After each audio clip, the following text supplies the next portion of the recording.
सभी लोग अपने हाथ जोड़ेंगे और मेरे साथ महामंत्र के स्मरण के लिए अपना मानस तैयार करें।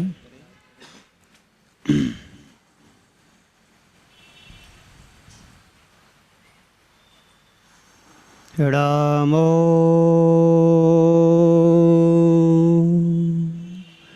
अरिहंताणं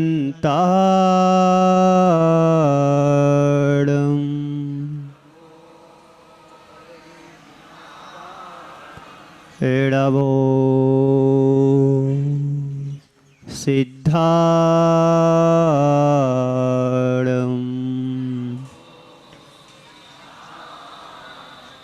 एडवो आयरियाणं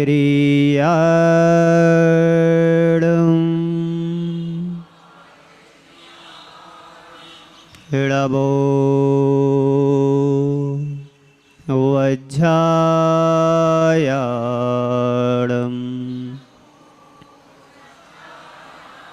एडवोलो सव्यसाहूणम्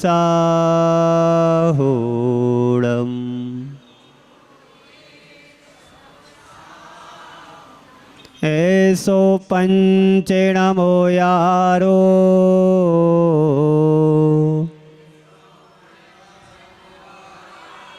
सब पावप्रणनाशिनो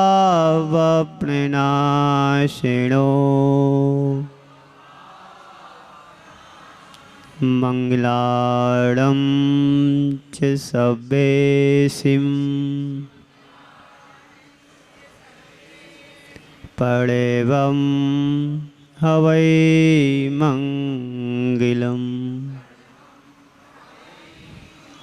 पंच परमेष्टि भगवान की, अहिंसा परमो धर्म की, देवादिदेव एकधर भगवान महावीर स्वामी की, कुंडलपुर के बड़े बाबा की, परम पूज्य आचार्य गुरुवर श्री विद्यासागर जी महाराज की, परम पूज्य मुनि श्री समता सागर जी महाराज की, 10 लक्षण महापर्व की नमस्ते।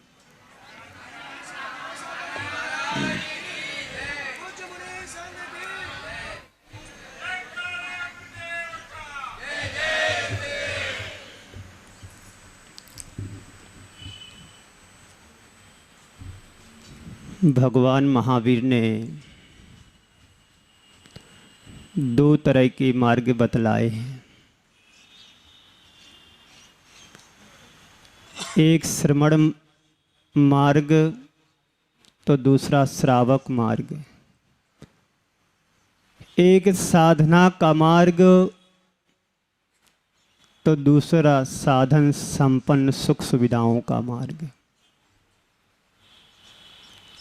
साधना का मार्ग अर्थात श्रमण परंपरा का मार्ग हम सबके लिए जरा कठिन जरूर लगता है, लेकिन साधना संपन्न जो मार्ग है वो अपेक्षाकृत सरल दिखाई देता है। लेकिन यदि हमारे लिए कहीं पर डायरेक्ट कुछ कार्य करना है तो साधना का मार्ग ही अपनाना पड़ता है। साधना का मार्ग जरा कठिन रहता है, लेकिन जो उपलब्धि होती है वह शाश्वत उपलब्धि होती है। एक एलोपैथिक होती है और एक आयुर्वेदिक होती है। एलोपैथिक औषधि वह काम करती कि आप इमीडिएट स्वस्थ होना चाहते हैं, लेकिन आयुर्वेदिक थोड़ा टाइम लगता है, समय से काम होता है। लेकिन साधना का मार्ग कुछ ऐसा ही मार्ग है कि जो हमारे जीवन में अपनी उपलब्धि को करा करके ही रहता है। साधना का मार्ग साधना अर्थात जो मार्ग बना करके गए हैं उस मार्ग पर धीरे धीरे आगे बढ़ना। आज तप धर्म का दिन है। तपस्या कैसे की जाती है तप कैसे किए जाते हैं, आज के दिन इस बात को समझना है। हर व्यक्ति तप करना चाहता है। यहाँ पर जो भी यहाँ पर बैठे हैं सभी तप कर रहे हैं। क्यों? कोई एक बार भोजन कर रहा, कोई नहीं कर रहा। ये भी तो एक तप का रूप है। हमारे आचार्यों ने 12 प्रकार के तप कहे हैं, उनकी चर्चा आगे करेंगे। लेकिन फल यदि वृक्ष में लगते हैं, धूप को पाकर के, समय को पाकर के पक जाते हैं तो उसमें मिठास आ जाती है। यदि आँच पर भोजन को पकाया जाए तो उसमें स्वाद आ जाता है। ऐसे ही यदि मनुष्य जीवन में तप को धारण किया जाए तो यह मनुष्य जीवन स्वर्ण जैसा बन सकता है। यदि हम अपने जीवन को स्वर्ण जैसा बनाना चाहते हैं तो तप की आंच में तपना पड़ेगा। जितने भी हमारे तीर्थंकर महापुरुष हुए हैं उन सब ने यही प्रोसेस किया, यही उन्होंने प्रक्रिया की कि जो तपते गए इतने तपे तपे कि इतने, हम भजन की पंक्तियां पढ़ते हैं, सूरज तपे तपेरे माटी तुझको तपना ही होगा, दीपक जले जलेरे बाती तुझको जलना ही होगा। तपें, इतने तपें कि तुम स्वयं एक तीर्थ बन जाओ। और विश्वास नहीं हो, जो तप करके गए उनको देख लेना तो याद आ जाएगा कि कैसे तपा जाता है। 10 धर्मों में ये तप धर्म हमारे लिए यही प्रेरणा दे लेकर के आया है कि संसार में तुम कुछ भी करते रहो, लेकिन व्रत नियम लेकर के चलोगे, तपस्या को लेकर के चलोगे तो तुम्हारा जीवन निरर्थक नहीं सार्थक माना जाएगा। जीवन की सबसे बड़ी उपलब्धि तो यह है कि शरीर के माध्यम से कुछ हमें प्राप्त करना है। एक बार ऐसा हुआ, मिट्टी ने कुंभकार को देख कर के ईर्षा प्रारंभ कर दी और मिट्टी कुंभकार की प्रशंसा को देख नहीं पा रही, कुंभकार के सम्मान को सहन नहीं कर पा रही। एक दिन मिट्टी ने आकर के कुंभकार से कहा कि देखो, तुम्हारा अंश भी एक है, हमारा वंश भी एक है और पर्याय भी एक है, लेकिन ये पक्षपात क्यों? जब एक होते हुए भी इस तरह का पक्षपात क्यों? तो कुंभकार ने मात्र मुस्कुराते हुए यही कहा कि बहन, सब कुछ एक होते हुए भी इसमें कुछ रहस्य छिपा हुआ है। क्या रहस्य है? रहस्य मात्र इतना है कि मैंने यहां तक पहुंचने में बहुत सारी परीक्षाएं दी हैं। यूं मेरा कुंभ का रूप नहीं बना। कुंभकार ने अपनी कहानी को प्रारंभ किया।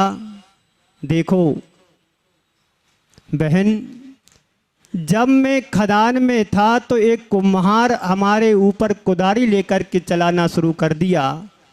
मैं चुपचाप उस चुभन को सहती रही। कुदारी से खोद करके मिट्टी बोरी में भर करके घर पर ले गया। घर पर ले जाने के उपरांत उसने मेरे को कूटा पीटा, तब भी मैं चुपचाप सहन करती रही उसकी पीड़ा को।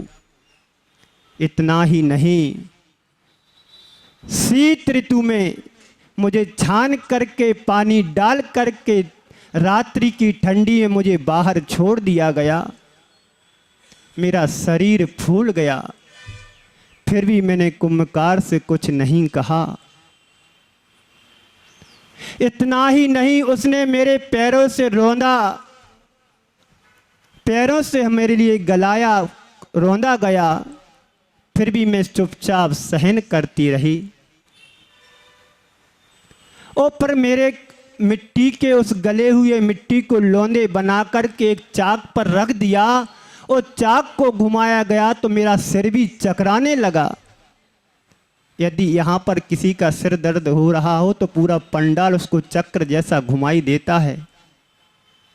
देता कि नहीं देता? जब मैं बचपन में था,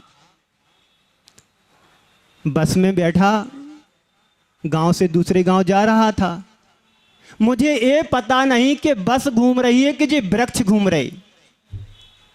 देख लेना आज जाकर के बाहर, जब घर जाओगे तब देख लेना। बस चलती है तो बाहर ये दिखाई देता है कि ये वृक्ष मेरे साथ भी घूम रहे हैं। वास्तव में ऐसा नहीं है। तो मैं कह रहा था कि उस मिट्टी के लोंदे को चके पर रखा, चाक पर रखा, और चाक पर रख कर के कुंभकार ने डंडे के माध्यम से उसको घुमा दिया। घुमाया तो मिट्टी का लोंदा भी घूमने लगा, चक्कर आने लगे उस मिट्टी के लिए, लेकिन फिर भी इस पीड़ा को उसने व्यक्त नहीं किया। इतना ही नहीं, घूमने के बाद धीरे धीरे मेरा आकार बन रहा है, वह आकार कुछ आकार को लेकर के उभर रहा है। और इतना ही नहीं, उसने मेरे लिए पीटना भी प्रारंभ कर दिया। जब पीट पीट करके मेरे लिए घड़े का कुंभ का रूप दिया तो मेरे लिए सूखने के लिए गर्मी की धूप में बाहर रख दिया और मेरा पूरा शीतांश अलग हो गया। मैंने एक कुंभ का रूप ले लिया, फिर भी कुंभकार को इतने पर भी संतोष नहीं हुआ, संतोष नहीं हुआ। अभी मेरी अग्नि परीक्षा बाकी है। और उसने अवे की आंच में उसको अंदर रख करके जला दिया। इतना जलाया कि वह निखर करके अपनी लालिमा को लेकर के अपने स्वरूप को ही बदल गया। बंधुओं, ये तपस्या एक साधारण तपस्या नहीं है। ये तपस्या को साधारण व्यक्ति जरूर धारण करते हैं, लेकिन धारण करने के बाद असाधारण क्षमता के धनी हो जाते हैं। ये कैसे होता है? तो मिट्टी की, पद दलित मिट्टी की यात्रा को यदि हम ध्यान में रखेंगे तो वैसा ही जीवन हमारा मिट्टी की तरह है। इस जीवन को भी यदि हम जितना कसौटी पर कसेंगे तो उतना निखर करके हमारा जीवन उभर करके आएगा। यहाँ पर जितने भी शिवरार्थी हैं और जो लोकल प्रवासी हैं, कोई ना कोई किसी भी तरह के तप कर रहे हैं। 12 तपों को कर रहे हैं, 10 तपों को कर रहे हैं, 16 कारण भावना को भाते भाते अपनी आत्मा को तपा रहे हैं। कहते हैं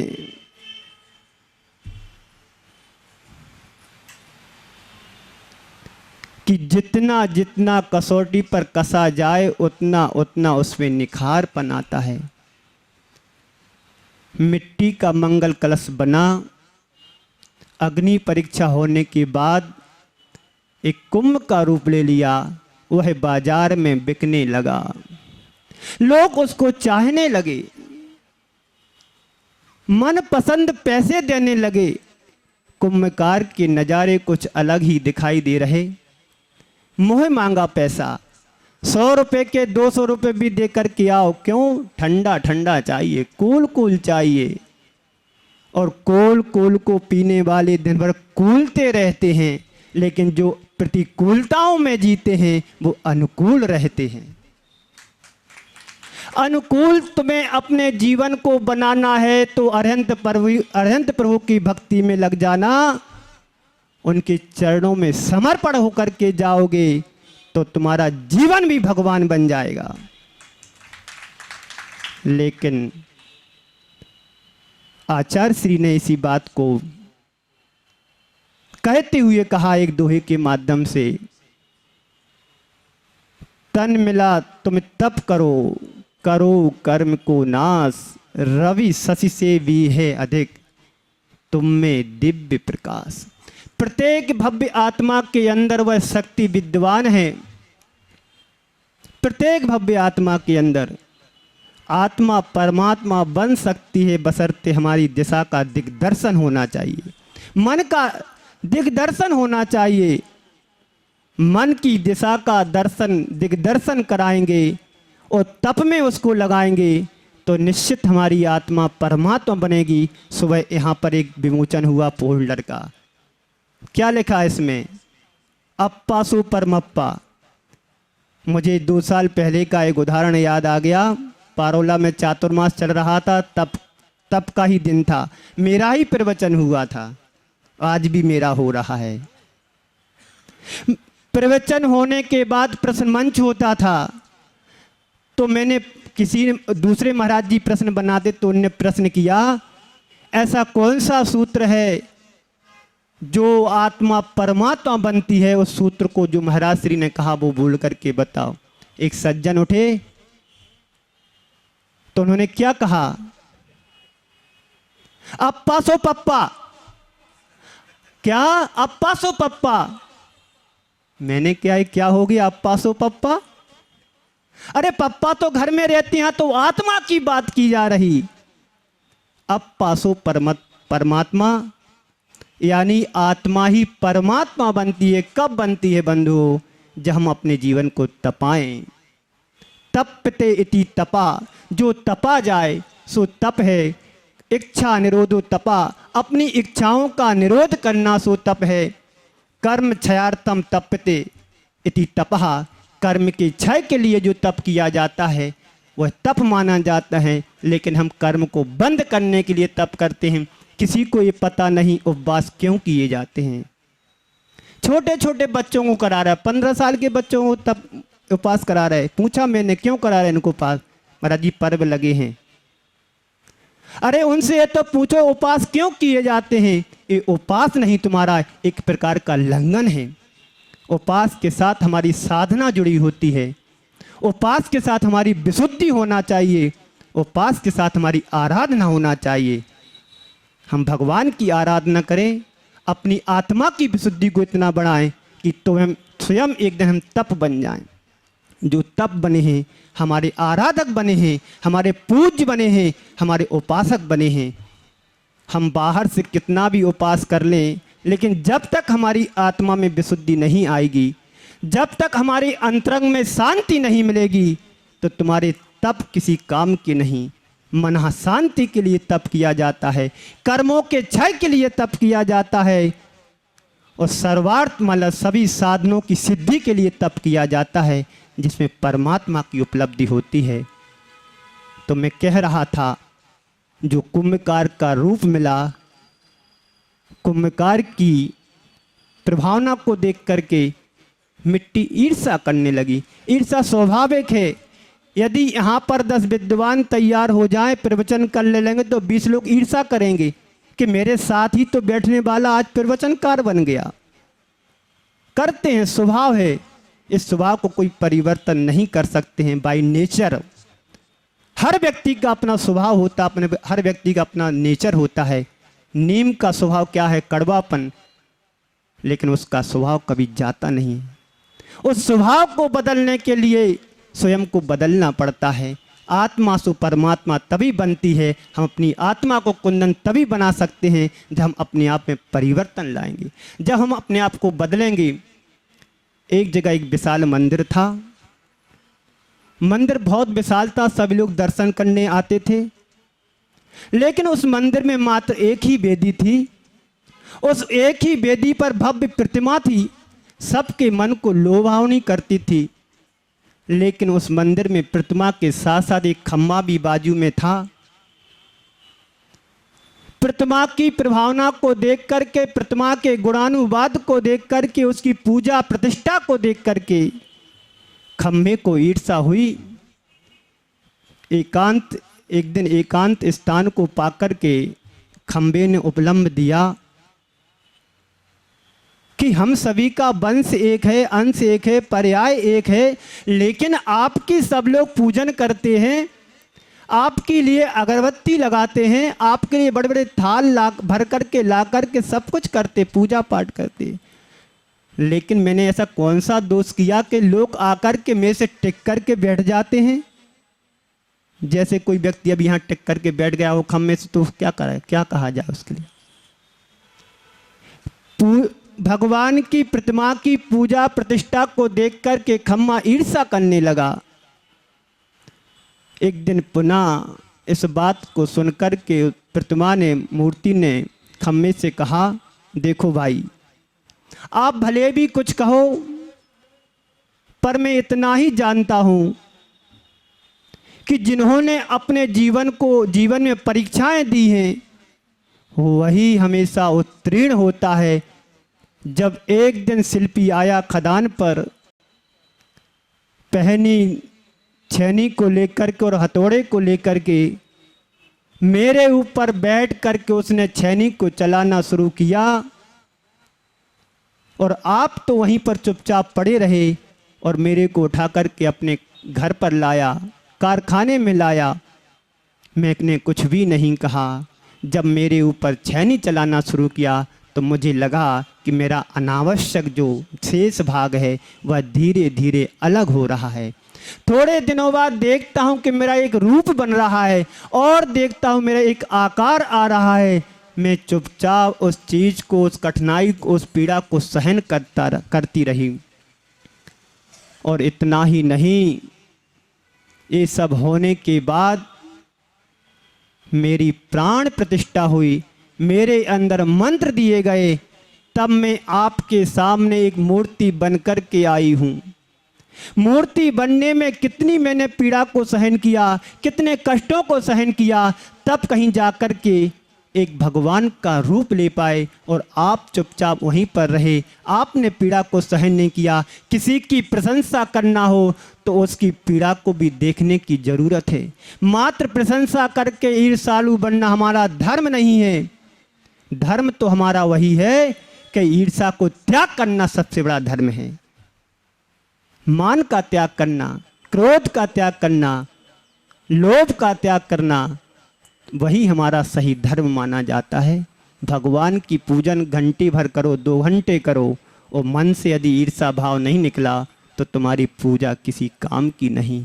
यदि भगवान की भक्ति करते करते तुम्हारे अंदर ये विश्वास हो जाए कि अब हमारा मान चला गया, अब हमारा लोभ चला गया, अब हमारा क्रोध चला गया, जिस दिन तुम्हारे जीवन से चारों कसाय अलग हो जाएंगी, उस समय समझना कि मेरा धर्म सही सार्थक धर्म है।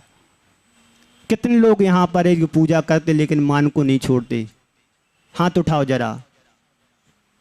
समाज ने यदि सम्मान नहीं किया तो तुम्हारा मान गिर जाएगा। अरे मान को गलाने के लिए भगवान की भक्ति नितांत आवश्यक है। जो व्यक्ति सामने वाले के सामने जितना झुकता वो अपने मान को गलाता है। मान को गलाने के लिए सम्मान की जरूरत नहीं, अपने आप को झुकने की जरूरत है। जितना जितना हम झुकेंगे उतना उतना हम महान बनते जाएंगे। एक बार परम पूज्य मुनि श्री क्षमा सागर जी ने एक बहुत अच्छी बात कही प्रवचन में। उन्होंने यह कहा कि सामने वाला यदि मेरे सामने झुक रहा है तो ये समझ करके चलना वो मेरे से बहुत बड़ा है, बहुत आगे का है। सामने वाला यदि मेरे सामने झुक रहा है तो ये मान करके चलना कि वह मेरे से बहुत बड़ा है, आगे का है। मान को यदि गलाना हो तो झुकना सीख लेना। पहले के ज़माने में मंदिर के दरवाजे इसलिए छोटे बनाए जाते थे कि व्यक्ति झुकना सीखे। अरे तुम कलेक्टर के सामने जाते हो तो कुछ ना कुछ सिर पर लेकर के जाते हो, और 3 लोग के दरवाजे में आते हो तो सिर को नंगा करके आते हो। झुकते भी नहीं है।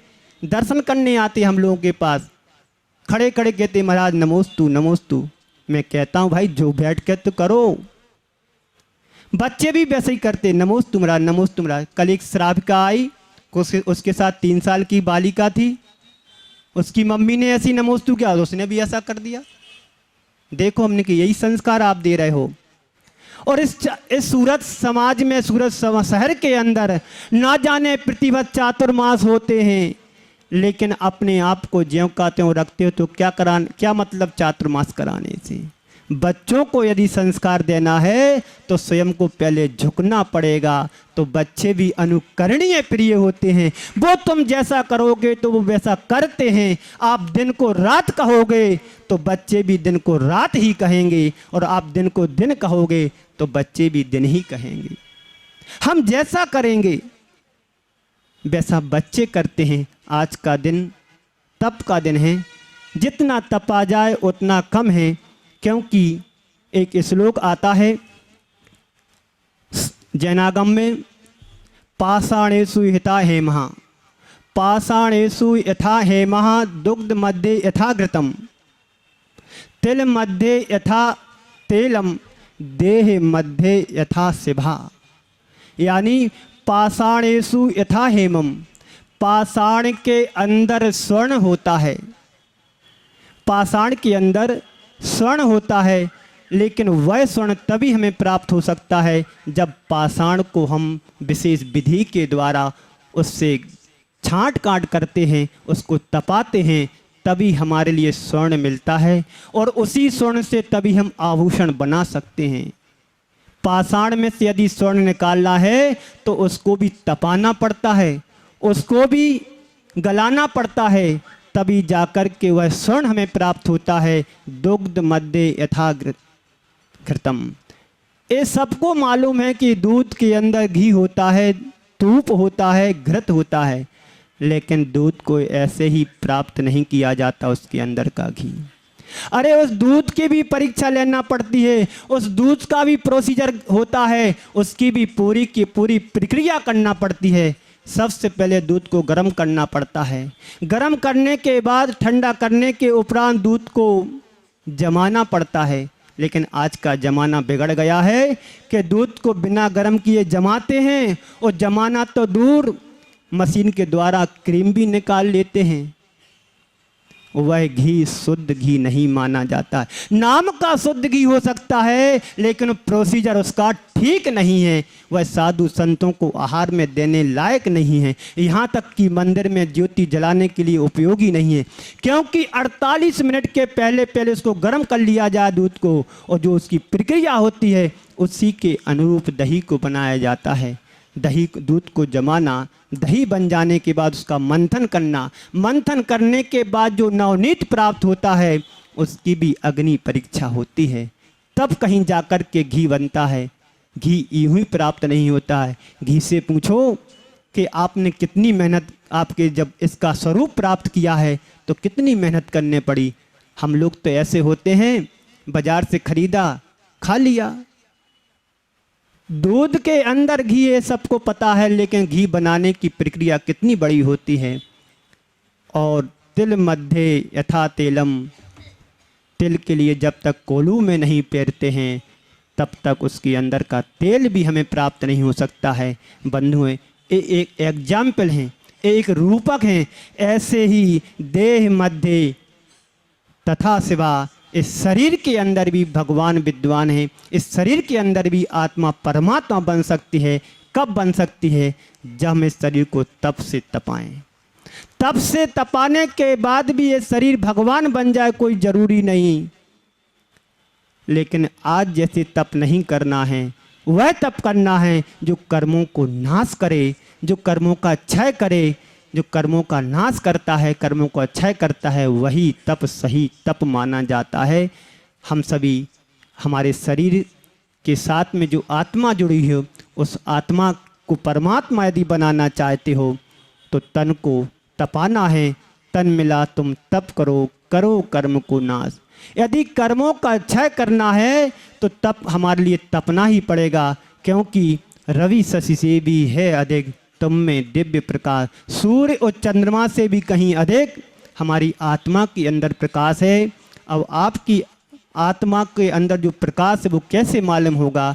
तो कर्मों को क्षय करोगे और केवल ज्ञान की उत्पत्ति लाओ करोगे तो तुम्हारे अंदर का जो ज्ञान है केवल ज्ञान के रूप में परिवर्तित होकर के 3 लोक को प्रकाशित करेगा। बाहर का सूर्य तो तुम्हें दिन और रात कराता है, लेकिन केवल ज्ञान के साथ में जो प्रकाश जुड़ा हुआ है, जहाँ पर रात और दिन का कोई भेद नहीं है। ऐसा ज्ञान जब हमारे अंतरंग से जुड़ता है, अंतरंग में उत्पन्न होता है, तो वही वास्तव में सही तप माना जाता है। हम अनंत काल से 10 लक्षण पर्व मनाते आ रहे, अनंत काल से 16 कारण भावनाओं को भाते आ रहे, लेकिन मुझे नहीं पता अभी तक इसी को भी तीर्थंकर जैसी पुण्य प्रकृति का आश्रय नहीं हुआ। तो इससे सिद्ध होता है कि हमारी भावना अभी अशुद्ध है, अभी हमारी भावना शुद्धता को लेकर के नहीं बनी है। लेकिन आचार्य भगवंत कहते हैं यदि आपने अपनी आत्मा को शुद्ध बनाना है तो भावनाओं को विशुद्ध बनाना पड़ेगा। कल हमने आपसे कहा था तत्वार सूत्र की क्लास में, ये 16 कारण भावना का जो सूत्र है ये मात्र सूत्र समझ करके ना जाएं, इसको अपने जीवन का एक अंग बना करके जाएं। इसको अपने जीवन में प्रतिदिन एक माला के रूप में यदि फेरोगे तो तुम्हारे अंदर कभी ना कभी तीर्थंकर जैसी प्रकृति का बंध होगा। उसमें एक भावना मुख्य रहती है, दर्शन विशुद्धि भावना।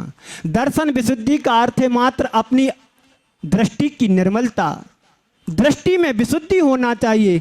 दृष्टि सबके पास है, इन 2 आंखों से व्यक्ति संसार को देखता है, इतना ही मात्र नहीं है, इस संसार के अलावा कुछ असीम संसार भी है, मैं इन 2 आंखों से नहीं देख सकता हूँ। हमारी दृष्टि हो, दृष्टि में निर्मलता आएगी तो दर्शन विशुद्धि भावना का तुम्हें अधिकार होगा।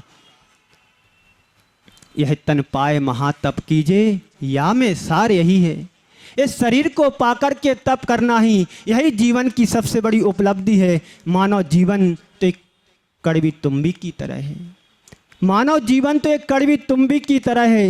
इसका उपभोग करोगे तो मर जाओगे और उपयोग करोगे तो तर जाओगे। क्या करना सूरत वालों, शिवरार्थियों जागो।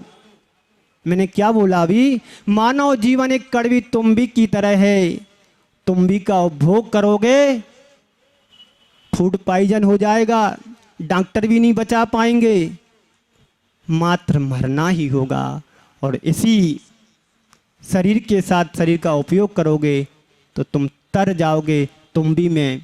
यदि तुम्बी को लेकर के हम समुद्र में तैरते हैं तो वह तुम्बी तुम्हें पार करा देती है। मनुष्य जीवन ही एक ऐसा जीवन है कि इस जीवन को पाकर के हम सद्कार्यों में लगाएं, धर्म की आराधना में लगाएं, प्रभु की भक्ति से जोड़ें अपने जीवन को, तो तुम्हारा जीवन महान बनेगा और तुम इस संसार से पार हो जाओगे। इसलिए 12 भावना में कहा है, काना पौड़ा पड़ा हाथ यह चूसे तो रोबे, काना पौड़ा पड़ा हाथ यह चूसे तो रोबे, फले अनंत जू धर्म ध्यान की भूमि विषय मोबे।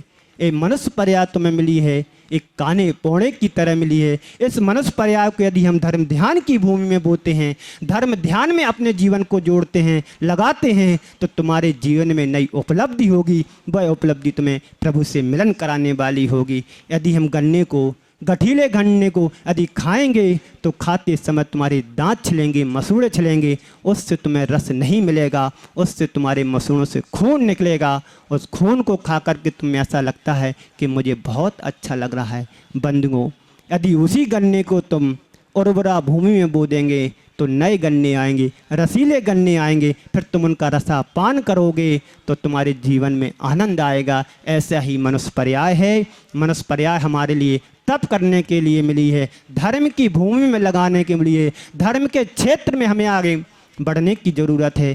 तप तेती तपा, जो तपा जाए सो तप है। ऐसा तप हम सबके जीवन में आए, हमारा जीवन भी तपमय बने, तो भगवान की भक्ति निरंतर करते रहें। कर्मों के क्षय करने के लिए भगवान की आराधना करना, उनके गुणानुवाद के गुणों को गुणानुवाद करना, भगवान के गुणों का गुणानुवाद करोगे तो धीरे धीरे हमारे आत्मा से एक जो कर्म लगे हुए हैं वे धीरे धीरे क्षय होंगे। इच्छा निरोधु तपा, इच्छाओं का निरोध करना ही सबसे बड़ा तप है। धम्मो मंगल मुखिटम अहिंसा संयमो तबो।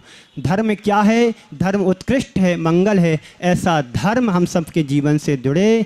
तपा सर्वार्थ साधनम, तब सब सिद्धियों की साधना के लिए किया जाता है।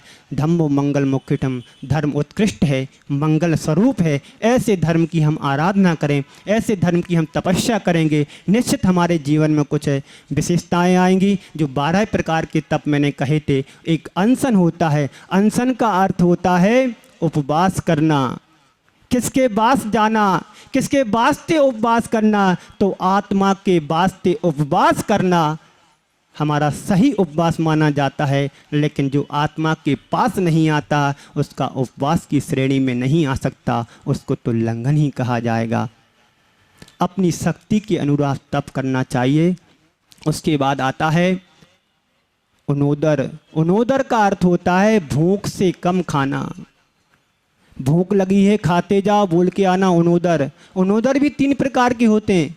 आचार्यों ने आप सबके लिए बहुत सुविधाएं दी हैं, लेकिन उस सुविधा को हम दुरुपयोग करते हैं, सदुपयोग नहीं करते हैं। अरे उनोदर 3 प्रकार के हैं। सबसे उत्कृष्ट उनोदर है कि आप मुनि महाराज चौके में जाते हैं और वहाँ जाकर के आपने पहली अंजलि जल दिया और उसमें से 1 बूंद लिया और पी करके 1 बूंद मात्र लेकर के आ जाते। ऐसे उनोदर करने वाले भी आज भी साधक विद्वान हैं। और मध्यम उनोदर तो ऐसा है कि दोनों पार्टियों को हाथ रख करके आगे बढ़ना, दोनों तरफ बराबर बराबर बैलेंस बना करके चलना, आधा कम करना आगे, आधा पीछे और बीच में जो भोजन लिया गया है मध्यम उनोदर कहते हैं। और जघन्य उनोदर तो वह है कि पूरा भोजन कर लिया और मात्र 1 गिलास शेष रखा, उसका त्याग कर दिया। ये मध्यम, उत्कृष्ट मध्यम और जघन्य से उनोदर होता है रस परित्याग।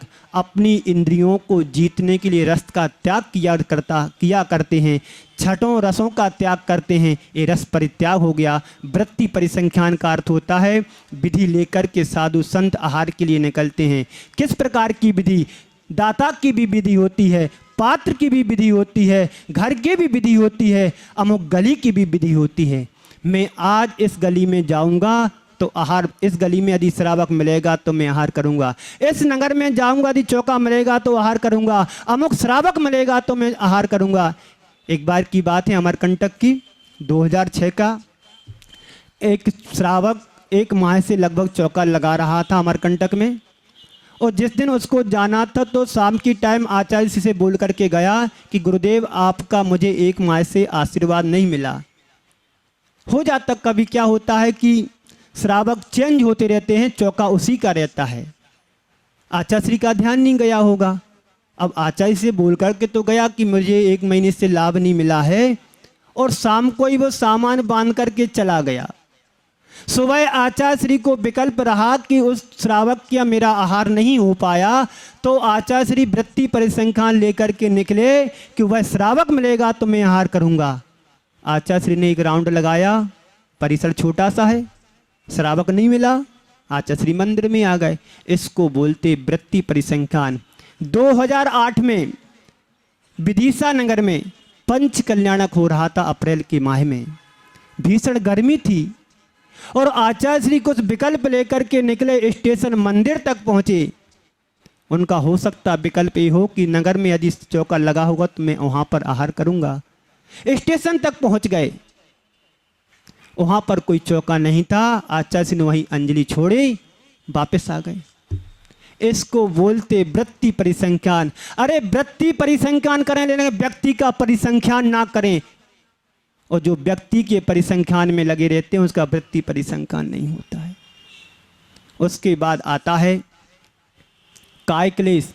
भगवान महावीर ने भी वृत्ति परिसंख्यान लिया था, तभी तो आहार उनको संपन्न हो पाया। काय क्लेश, शरीर के प्रति कष्टों को सहन करना। शरीर से जितने कष्ट तुम्हारे शरीर से जुड़ेंगे उतना तुम्हारा काय क्लेश मजबूत होगा। आत्मा की विशुद्धि बढ़ाना हो और आत्मा में साधना बढ़ाना हो तो काय क्लेशों को सहन करते रहना। शमशान में जाकर के, एकांत स्थान में जाकर के ध्यान करना, साधना करना, एक काय क्लेश होता है। काय क्लेश जितना मजबूत होता है उतना तुम्हारे अंदर से तुम्हारी आत्मा निखर करके आती है। उसके बाद आता है अभ्यंतर तप। एक बाह्य तप होगा जो देखने में आते हैं, अभ्यंतर तप होते हैं प्रायश्चित। शिष्य कोई गलती करता है तो गुरु के सम्मुख जाकर के अपने निंदा ग्रह को करके प्रायश्चित लेता है, अपनी शुद्धि करता है, और वह शुद्धि करके अपने जीवन में आंतरिक तप की वृद्धि करता है। उसके बाद आता है विनय। सभी तपों में विनय सबसे बड़ा गुण माना जाता है। विनय जिस व्यक्ति के अंदर होती है वो मान कर चला आज के समय भगवान है। विनयवान ही अपने जीवन में सबसे बड़े तप का अधिकारी होता है। हम अहंकार में चल कर के कोई तप करते हैं तो ये मान कर के चलना तुम तप नहीं कर रहे, तप का ढोंग कर रहे हो।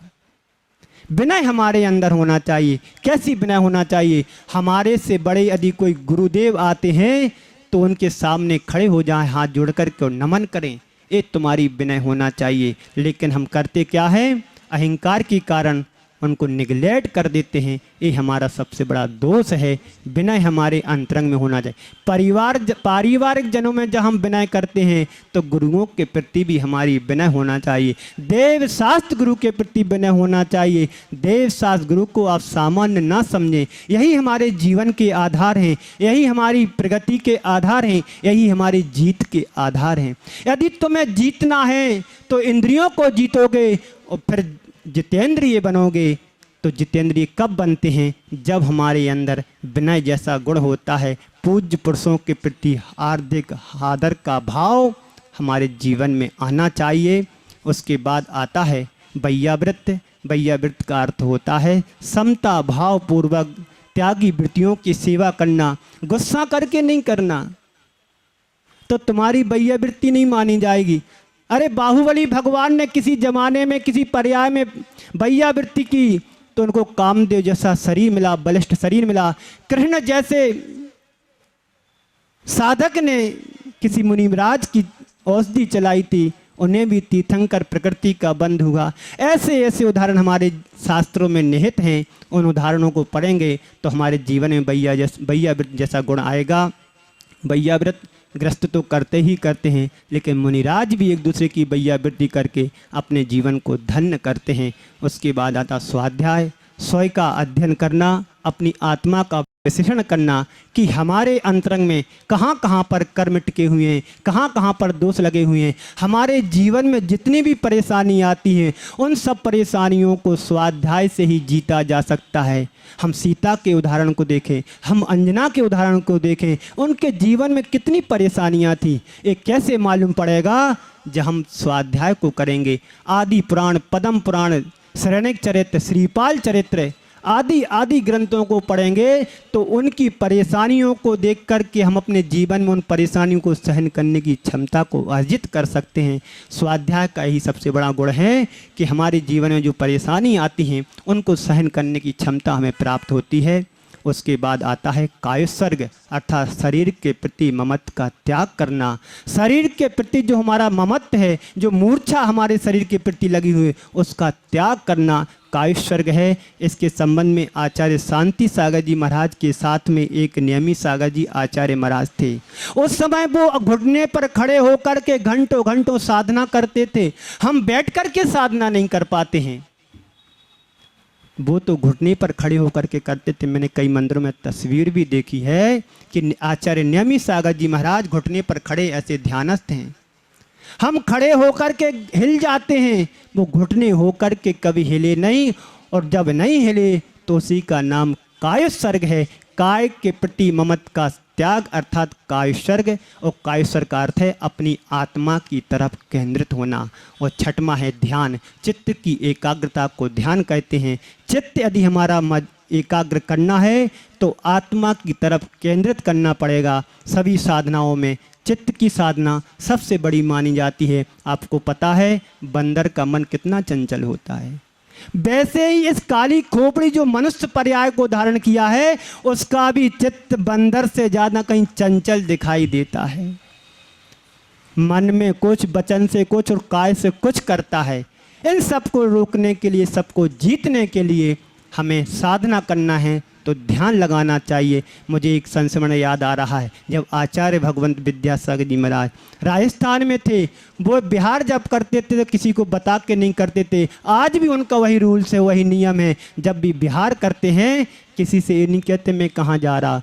1999 की बात है, जब मेरी दीक्षा हुई थी। दीक्षा हुए मात्र 2 माह हुए और आचार्य श्री क्लास ले रहे थे 2:30 बजे से 3:30 तक की क्लास। मात्र चातुर्मास के 5 दिन शेष थे, चतुर्दशी का दिन था। और आचार्य श्री ने किसी से कुछ नहीं कहा। मैं लोग सब निश्चिंत हो गए कि जब चतुर्दशी आज है, अब आचार्य श्री क्या बिहार करेंगे। और 4 और 5 दिन में आचार्य श्री बिहार करके इंदौर पहुंचे और वहां जाकर के स्थापना की। किसी को ये नहीं बताया कि आचार्य श्री बिहार कर रहे। जब आचार्य श्री अपने स्थान से 1.5 और 2 किलोमीटर पहुंच गए तो संघ में हलचल मच गई कि आचार्य श्री का बिहार हो गया। ऐसे आचार्य श्री की चर्या है, कभी किसी से कुछ नहीं कहते। तो मैं राजस्थान की बात बतला रहा हूँ कि राजस्थान में आचार्य श्री शाम के टाइम 1-2 महाराज जी उनके साथ जब थे और जंगल में चले गए। जंगल में जाकर के एक स्थान पर ध्यान करने लगे। वहाँ से शाम की टाइम कुछ लोग गायों को लेकर के नगर की तरफ आ रहे थे। तो जैनों ने पूछा, जैन लोगों ने, क्यों हमारे गुरु महाराज मिले? हाँ, मुझे 2 महाराज जी इधर जाते हुए मिले। लोग जाकर के देखते हैं कि आचार्य श्री शमशान में ध्यानस्थ हैं। भय को जीतने के लिए, निद्रा को जीतने के लिए ध्यान करना परम आवश्यक है। लेकिन आज तो ध्यान के केंद्र खोले जा रहे हैं। आचार्य श्री कहते हैं ध्यान की बात करना और ध्यान से बात करना और। ध्यान के केंद्र खोले जा रहे। सुबह टोपरे जी आपको ध्यान कराते, कई लोग तो सो जाते होंगे, अच्छा हुआ कि घर पे नहीं सो पाते, यहाँ सोने मिल गया। शवासन लगा लेते तो ऐसे हो जाते जैसे कोई बिल्कुल रहा ही ना हो।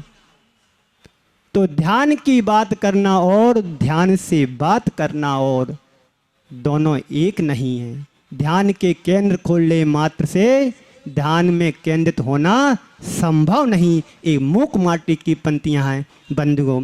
जैसे स्वर्ण अग्नि के द्वारा तपाने पर अपने अंदर स्वर्णपने को त्याग नहीं करता है, उसके अंदर स्वर्ण विद्वान रहता है, निखर करके आता है।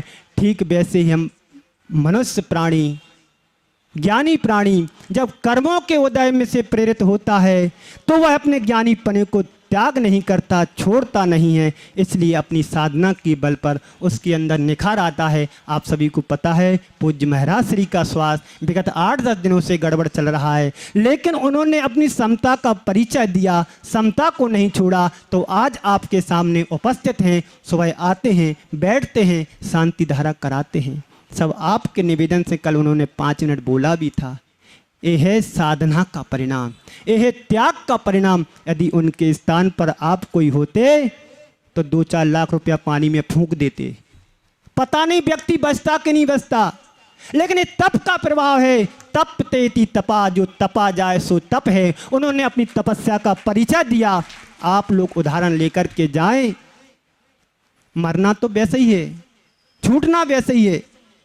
कल मरते तो आज मर जाए, एक ज्ञानी की पहचान है। ज्ञानी यही कहता है इस शरीर को तो वैसे ही छोड़ना है, नाशवान है।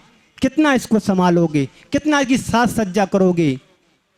जितना जितना तुम इनको सजाओगे, कहते हैं ये शरीर आप पवित्र है, इस पर तुम जितनी इत्र की वस्तुएं लगाओगे एक पल मात्र में बदबू देने वाले ही होगी। इस शरीर को तो एकमात्र रत्नात्रय से पवित्र किया जा सकता है। रत्नात्रय पवित्र थे।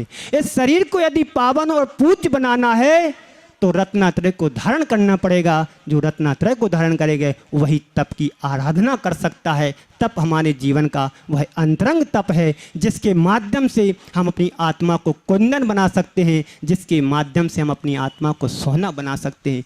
एक शरीर तो एक हीरे की तरह है।